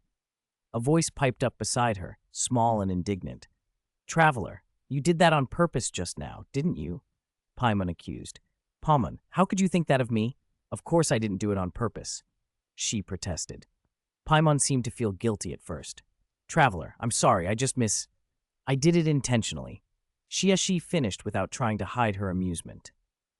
"Traveler," Paimon's protest came out a fraction too late. "Sorry, Paimon." She suppressed a laugh. Then she saw two men in black suits walking down the aisle toward them. Up close, Their appearance and clothing were uncannily similar to the gin and vodka she'd seen at the amusement park. No wonder Conan had been wary before. These looked like members of one of the groups involved in the case. Shishi opened her task menu. A new world mission had popped up exactly as she'd expected. World mission, the Shinkansen bombing incident. The Shinkansen bound for Kyoto is carrying a bomb that is about to detonate. This journey may not reach its destination. Mission, find the bomb on the Shinkansen and prevent it from detonating. So the mission tied directly into what was happening. Shishi frowned as she read the objective. If she remembered the original story correctly, Conan eventually found the bomb, but only had time to kick it out of the train, and it detonated after that. That wouldn't satisfy the mission's requirement to prevent the bomb from detonating. She glanced at the briefcase beside the two men in black. They hadn't gone to the dining car yet. The exchange probably hadn't happened. If the original plot held, the bomb should still be in that briefcase. An idea formed in Shashi's mind. 16. Bomb in the box. Because the bomb was still in the possession of those two men in black, there was no reason to wait for their transaction to finish. As long as the device stayed with them, they knew about it and would be careful to prevent an explosion. It made more sense to act right away. With that in mind, Shiashi excused herself to use the restroom and left her seat. Passing the men's carriage, she pretended to stumble and took the opportunity to get close to the box. The two men in black were alert. Sensing someone approach, they shifted the box away.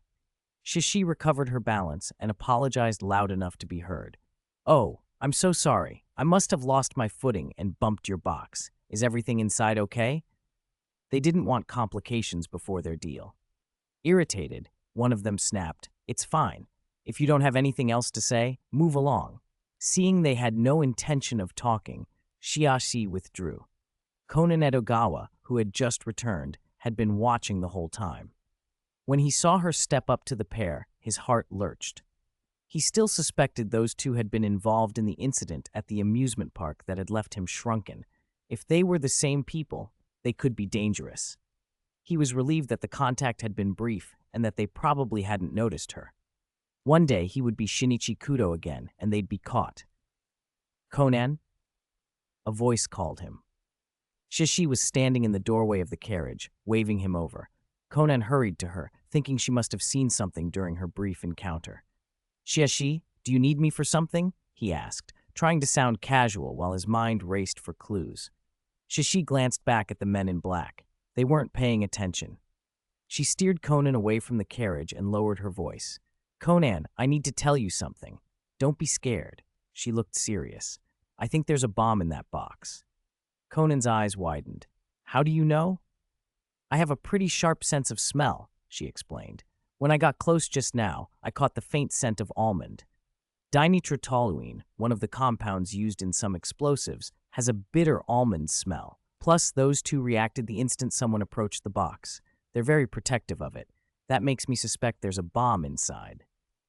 "That's just a guess without proof," she added, placing her hands on his shoulders. "That's why I wanted you. Adults tend not to take children seriously. If you act like a kid being curious, they'll lower their guard. Even if we're wrong, they'll just brush it off." Conan thought of how she had picked up the almond scent through the box and remembered her keen night vision at the amusement park. He was starting to suspect there was more to Shiashi's past. For now, though, confirming the bomb was the immediate priority. "Why me?" he asked. Shiashi grinned. "Because you're smart and observant, more mature than other kids. You always find things others miss." A little teasing, a little sincere. Conan felt a flush of embarrassment at the praise. "All right, I'll help, but be careful." Conan slipped back toward the carriage. The two men had the box folded carefully on their laps, guarded with obvious concern. Conan thought for a moment, then put on his best innocent child act and wandered up to them. "Excuse me, sir. What's in your box? Can I see it?" One of the men grabbed his hand before it reached the case. "What do you think you're doing, brat?" The man squeezed too hard. Conan yelped in pain, which let him get a good look at their faces, men he did not recognize. They weren't the same ones from the amusement park, after all. That fact didn't ease his worry. He'd still smelled the almond when he got close earlier. Ranmuri, having noticed the commotion, hurried over. Seeing a stranger manhandle a child, she rushed to intervene. The man shoved the point back at her. "Watch your kid. Don't let him touch things he shouldn't." He glanced at his watch, picked up the box, and stood. Together they headed toward the dining car. Ran hadn't even had a chance to ask what had happened. Conan saw an opening. "Ran, I have something to do. I'm going to go," he said, and bolted from the carriage. He quickly trailed the two men through the train cars. Not far away, he saw Xiaxi talking with Genta and the others.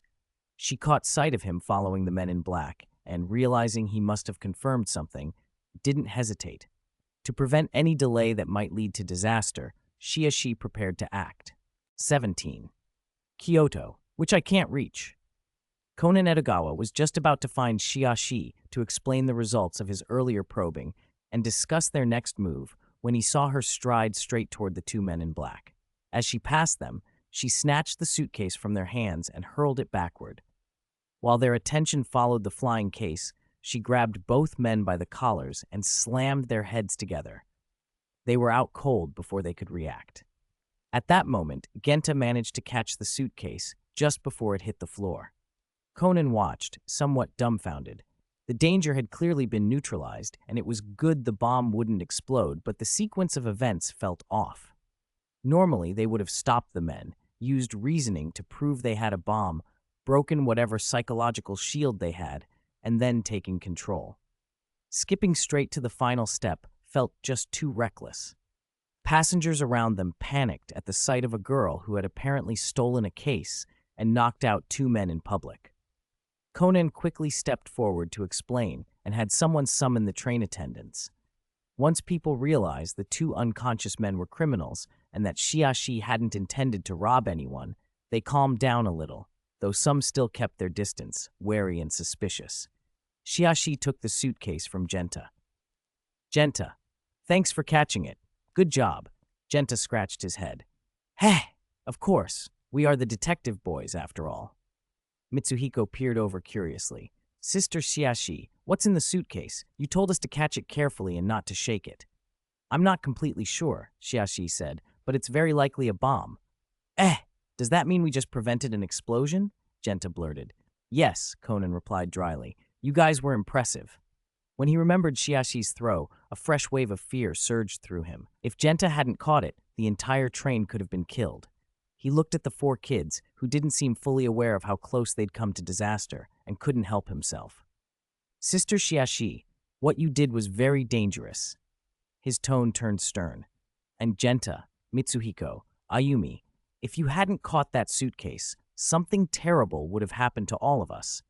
Xiaxi had taken the risk because she believed the protagonist wouldn't die so easily. In the original story, the suitcase hadn't exploded immediately even after being kicked by Conan, so she trusted its stability. It might have been fine if it had hit the floor, but she couldn't say that out loud. "Cough, Conan, it was an emergency. That was the only thing I could think to do. I won't do anything that dangerous again." Admit the mistake first, deal with the consequences later. Besides, what she did next might well be even more dangerous. The train attendant who had been summoned took the bomb threat seriously and called the police. Kogoro and Ran Muri arrived shortly thereafter. They joined Conan and the others and naturally scolded them for their reckless behavior. The train was brought to a stop, and Inspector Magure appeared on the platform. He evacuated the crowd, including Kogoro's group, and ordered the explosive ordnance disposal team to handle the suitcase. Xiaxi had just stepped off the train and was about to walk over to Ron when a person dressed in black passed by. The color made her glance instinctively.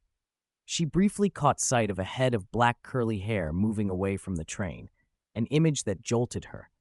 The hairstyle reminded her of someone who, in the original plot, should have sacrificed himself before the main events, Matsuda Jinpei. She had once angrily blamed Aoyama for that sacrifice and felt sad about the tragic fate of the Police Academy 5. Could it be him? It shouldn't be possible.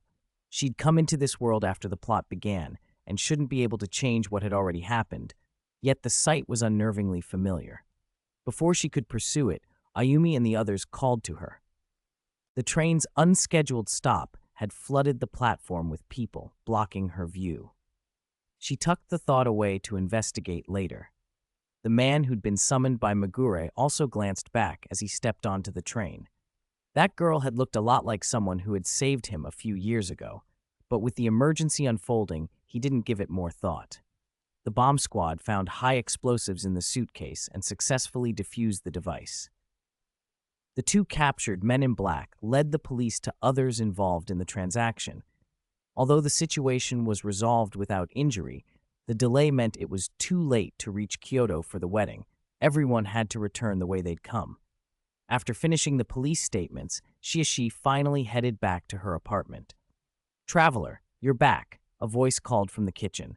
"I left some snacks for you. Help yourself if you're hungry." "Shengling, thank you," Shiashi answered, genuinely touched. Because of the police paperwork, she'd ended up eating at the station, and the food there had been terrible. Knowing there were snacks waiting at home saved her the trouble of cooking. She smiled to herself, thinking of the last 10 pull of Primogems. She'd gotten Xiangling. When she'd pulled Xiangling, she'd been delighted. Not only would she get to eat good food often, but the space on the first floor finally had a purpose. Xiaxi could cook for herself well enough, but she didn't want to every day if she didn't have to. A free meal was exactly what she needed. 18. Specialty dishes. The next day, on his way home from school, Conan Edogawa noticed the first floor of Xiaxi's building was open. Curious about what kind of shop Sister Xiaxi was going to open, he slipped inside.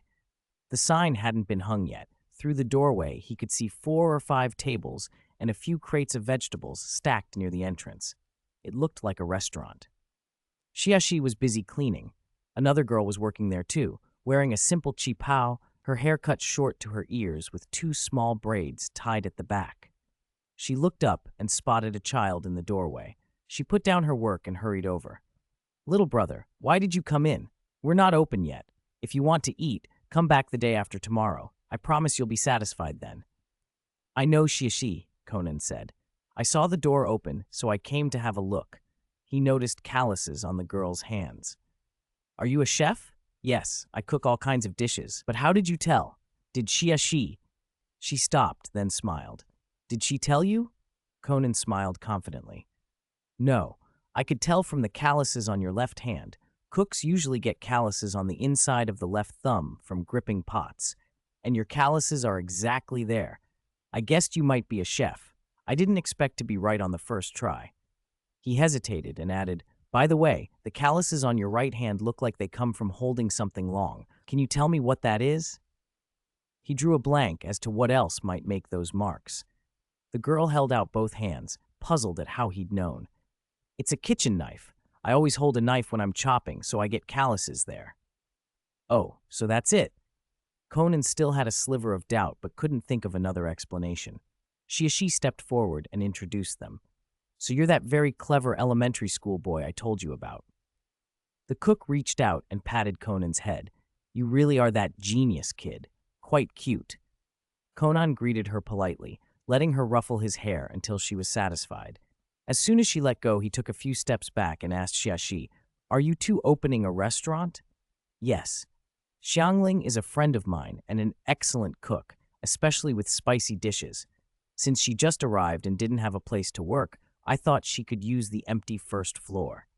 She leaned closer and smiled. "Conan, we'll be opening soon. Before the grand opening, Xiangling wants to try out a few specialty dishes. Could I invite you, Genta, Mitsuhiko, and Ayumi to come taste them tomorrow? It'll be free." "Of course," Conan said. He knew his friends wouldn't miss a chance to eat for free, but something about Xiaxi's smile put him on edge. After they agreed, he said goodbye and left. Xiaxi let out a quiet sigh of relief. She'd finally found people to share the burden of Xiangling's experimental dishes. Xiangling's regular cooking was genuinely good, but her invented specialty dishes were a different story. They tended to be too creative for most people. It wasn't exactly right to use kids as guinea pigs, but Xiaxi decided she'd take the risk. Someone had to taste them. The next day, the 4 kids were excited. Genta couldn't stop talking about it at school. As soon as classes ended, they rushed to the restaurant. Genta practically dragged Conan along. "Hurry up! Delicious food is waiting." You don't have to be in such a hurry, Conan said. Xiaxi will wait for us. I can't wait, Genta moaned. I wonder what she's making. Mitsuhiko added, Yeah, I want to know what these specialty dishes are like. They found a table by the wall and sat down. It didn't take long for Xiangling to start bringing the dishes out. Conan went quiet when the plates were set before them. Even Genta, who usually talked nonstop about food, fell silent. The dishes were colorful in a way that made them uneasy. Xiangling, oblivious to their hesitance, beamed and explained each dish. She pointed to the only plate where the ingredients were recognizable, though that only made the kids squirm more. This is charcoal grilled lizard, she announced. Don't be put off by the looks. These lizards are an edible species. I seasoned them with salt, pepper, and other spices, then lightly charred them over charcoal to preserve some original flavor. Xiaxi said it tastes a bit like chicken when she tried it, though I think it's chewier. Don't just stare. Try some, Xiangling urged. Hearing that Xiaxi had tasted it reassured them a little. With the cook watching them expectantly, the kids couldn't refuse. One by one, they closed their eyes and took a bite. How is it? How does it taste? Xiangling asked eagerly. Conan was pleasantly surprised. It tasted better than he'd feared, quite good, and indeed a little like chicken, though the thought of the raw ingredients still dampened his appetite. It tastes good, he said. Genta praised it enthusiastically. Ayumi said, It's a little salty, but it goes well with the rest. It doesn't taste fishy at all. Her voice trailed off as she opened her eyes and stared at the plate. It's just, the look of it is a bit scary. Mitsuhiko nodded. The flavor is fine, but the presentation is a problem. If customers can see what the ingredient is, they might lose their appetite. Maybe, after grilling, you could separate the meat from the body and plate it without showing the whole lizard. Xiangling considered this and nodded. Good point. I'll think of a way to present it better. She smiled and moved on to the next dish. Next up, 7-colored glazed giant pancake. 7-colored glazed pancakes, Xiangling announced, pointing at the second dish. Conan peered at the yellow pancakes, their surfaces studded with a riot of colors. From the outside, it was impossible to guess the ingredients. Red and orange were probably ham and carrots, but what about the other hues? There was even blue. Conan couldn't imagine any edible blue ingredient. Look, Xiangling said, lifting a corner of the egg-thin crepe. Inside this thin egg skin are red ham, orange carrot, yellow frog meat, green lotus leaves, blue butterfly wings, purple grapes. Are you really not going to try it? At the revelation of the ingredients, Conan recoiled. Butterfly wings? Frog meat? The thought made him hesitant. The others, however, had no such reservations. The charcoal-grilled lizard they'd tried earlier had given them confidence. Despite the odd colors, the kids found the pancakes visually appealing and began tasting them one by one. Predictably, they loved them. The flavors, though numerous, didn't clash. They blended surprisingly well. Praise flowed freely, and Genta immediately reached for a second piece. Watching the others, Conan sampled one with reluctant curiosity, completely unscientific, he thought. How could such a chaotic mix of things taste so good? Xiangling beamed at their reactions. How is it? Good, right? Hey, you're about to be conquered by my cooking. Now for the final dish, slime sautéed mushrooms. Ta-da!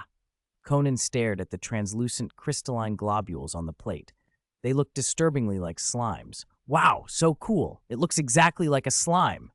Genta crowed, scooping a spoonful. Conan lunged to stop him, but it was too late. How is it? Conan asked anxiously. It's kind of weird. Cold and a little sweet, slippery. Like I'm actually eating a slime. Genta tried to find the right words. Mitsuhiko and Ayumi, intrigued by the description, each took a spoonful. Their faces lit up. Wow, it really does feel like a slime. Xiangling, your cooking is amazing. Xiangling scratched her head, slightly embarrassed by the blunt praise. Thanks, I'll work even harder to make better dishes, she said with determined nods. Conan, looking at the array of culinary oddities, couldn't help but be amazed. She'd already gone far beyond ordinary cooking. How on earth had she achieved that texture and appearance for the slime-sautéed mushrooms? If slimes existed in this world, he'd have been convinced they were the ingredient. He tugged at Xiangling's sleeve and put on an innocent expression. Xiangling, what are the ingredients for this last dish? Is it really made from slimes? Xiangling laughed. Haha, I wouldn't really use slimes. It's a secret recipe. I can't tell anyone. It's a secret. She waved him off. Mitsuhiko chimed in, matter-of-factly. Conan, slimes don't exist in this world. Of course not. I was only asking, Conan said, though he really had hoped to trick her into revealing the secret. Since she wouldn't say, there was nothing more he could do. It wasn't crucial, but his curiosity nagged at him. Payman, traveler, that was made with slime condensate, wasn't it? She glanced at Xiangling's awkward smile and answered quietly, yes, she used slime condensate for mission rewards and gotcha pulls. Payman and Xie exchanged a look and let out a resigned sigh. Meanwhile, in the Violent Crimes Division of the 1st Investigation Division at the Tokyo Metropolitan Police Department, most of the unit was tied up processing information from the Shinkansen bombing incident that had occurred a few days earlier. The bomb had been dismantled in time and had caused no damage, but there was still a mountain of paperwork, witness statements, transaction records, the bomb's origin, and more. Knock, knock. Come in. Inspector Megure looked up as someone entered. Matsuda, what brings you here? Is something wrong? Megure was mildly surprised to see Matsuda. 3 years earlier, Matsuda had been transferred to the 1st Investigation Division to help hunt down the perpetrator responsible for the incident that cost Officer Hagiwara his life. He'd been a subordinate for a while and had made a strong impression, calm, intelligent, and utterly committed, even if his rebellious streak didn't always endear him to colleagues. During that period, some things had gone awry, but the culprit had been caught. Matsuda had been injured on the job, spent time recovering in the hospital, and, once discharged, had been transferred back to the Explosive Ordnance Disposal Squad when they were found to be short-handed. Though his stint under Megure had been brief, the inspector remembered him well. Inspector Megure, could I look over the statements from the Shinkansen incident? Matsuda asked. Sure, there's no problem with that, Megure replied. But why the sudden interest? Matsuda hesitated, then said, I think I ran into someone I know. Sato said she was involved in the incident, so I came to ask about it. He couldn't get the sight out of his head. The woman he'd glimpsed on the Shinkansen reminded him uncannily of the person who had appeared on the Ferris wheel 3 years ago, the stranger who had pulled him off the ride moments before a bomb went off. Back then, he had blacked out from the impact and later awoken in the hospital with surprisingly minor injuries for someone who'd been so close to an explosion and a high fall. Colleagues at the scene had told him they found only him. No one else had been seen approaching the Ferris wheel. If he'd been less certain of his own sanity, he might have thought he'd imagined the whole rescue. He'd tried to find his savior afterward, but no trace ever turned up. No records, no sightings, as if that person had materialized and vanished again. Seeing the woman on the train had sparked a chill of recognition. His gut told him there was a connection. He made a note of the address on the statement and planned to follow up when he had the time. After thanking Megure, Matsuda left the office. At the library where Lisa worked, she looked up and smiled when the traveler suddenly appeared. Little cutie, what brings you here today? Don't you usually keep your distance? She teased. Not at all, she said, quickly denying she'd been avoiding Lisa. Oh, so little cutie came to see me for no particular reason? Would you like to stay for a cup of tea? Lisa settled into a chair in front of the bookshelf, propping her head on one hand.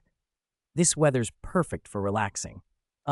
Actually, I did come about something, she said, briefly looking away before returning her gaze and skimming over the awkwardness.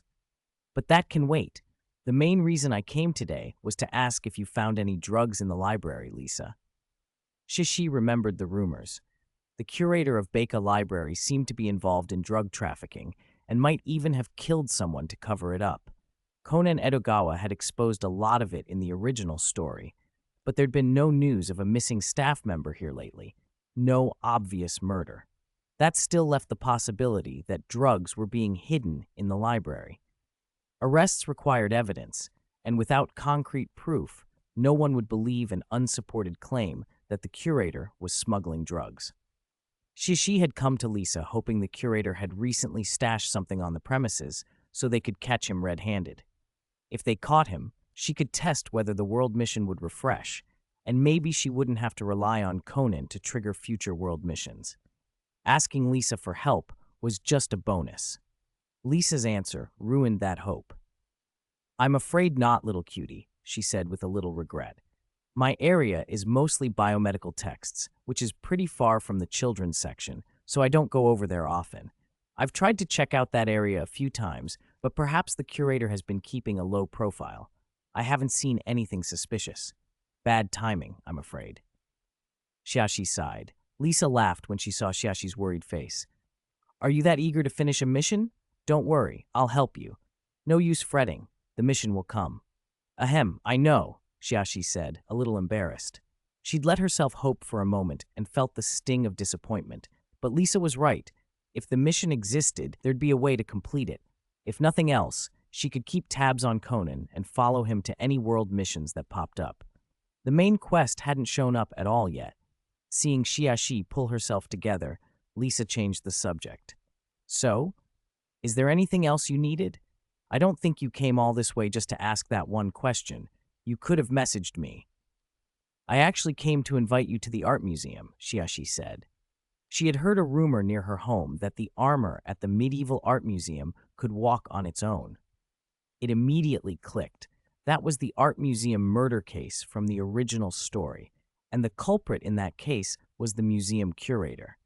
The curator had killed the new owner, who had promised to keep the museum open, but then reneged after buying it and planned to turn it into a restaurant.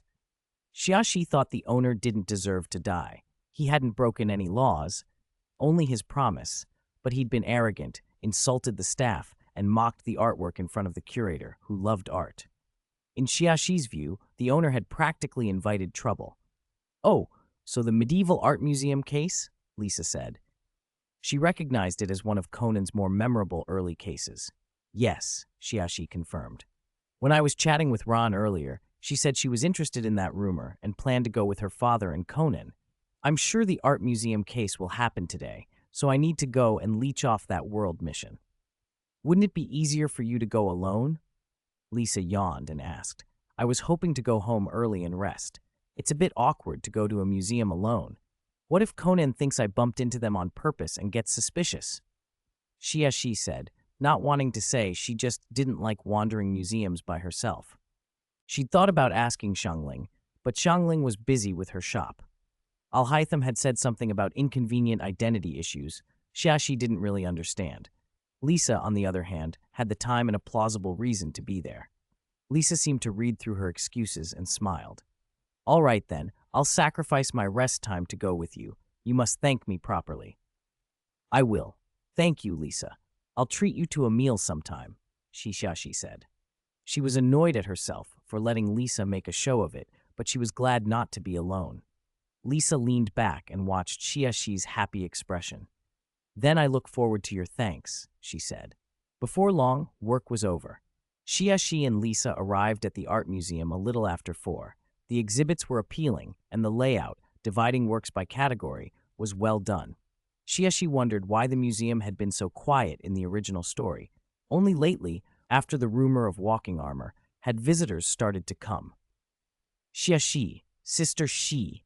They had just finished browsing one hall when familiar voices called behind them. Turning around, they saw Ran Muri and Konan Edogawa, with Kogoro Muri standing beside them. Xiaxi had expected they'd have to look around a bit longer before running into them. She hadn't expected such a quick coincidence. It seemed she had a knack for crossing paths with the protagonists.